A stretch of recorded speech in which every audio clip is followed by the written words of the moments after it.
Volvo XC40 fake R design. So anyway, there's a Polestar edition, and what does that mean? Don't really know. There's not really any horsepower or anything like that. Speaking to one of the techs in there, he thinks like 25 horsepower or a little bit less, like 20 horsepower. I was asking, does it do anything for the boost?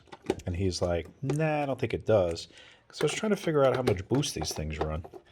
And it's still like no real answer. So anyway, got the K&N air filter. Bought it off eBay because they're usually the cheapest. 333127. So that's the number. Torx is a 20. And it kind of looks like the bolts in here will kind of stay in there instead of like dropping to the bottom. And this way you'll never get them out. You know, there's quite a bit of them. I don't know why Volvo has to use Torx. This is a brand new car, by the way. Can't wait to get rid of it. It's so freaking annoying. But it is what it is. If I'm going to own something, or rent it, or lease it, whatever you want to call it, finance, everything in life is a lease, by the way. At least I got to do a couple things to it. I definitely always have a love-hate relationship with Volvo. Don't know why I continue to get them, but it was a good deal, so that's why I got it. Oh, one more here. Guess it doesn't help that I can't really see anymore. All right. Whatever. Come on. Don't think anything would be easy in life. Yeah, there we go. Okay. There's probably one in the back too in some stupid place, but I really don't care. I'm going to actually lift this up, grab it out. There you go. Here's the old filter. Look at that. Oh, had a little dust in it actually. Nothing really though. I mean, the car has what, 1,200 miles on it? Still give you a K&N air filter. Oh, look at this technology here.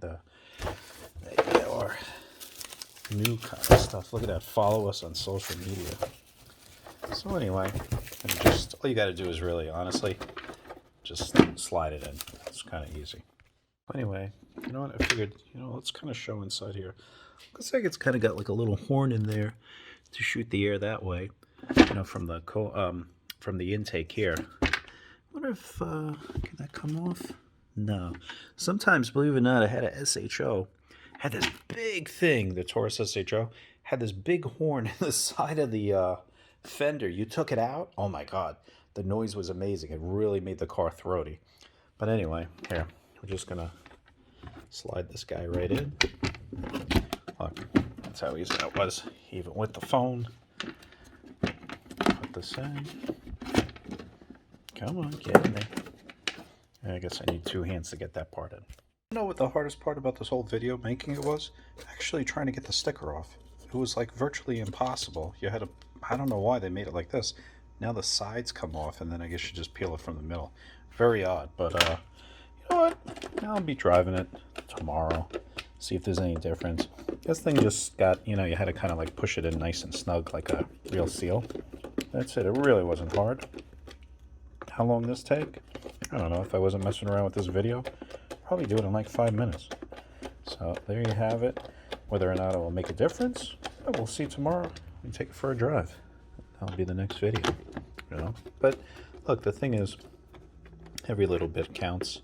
They say these things give 5 horsepower or whatever. And one of the things I have noticed, though, I do hear the turbo a little bit in this car. So I'd like to even hook up a boost gauge to it. So we'll see. I know they have that, was it IPD or something like that from Volvo? I used to have, actually owned a lot of Volvos. I had a few S60Rs too, so we'll see.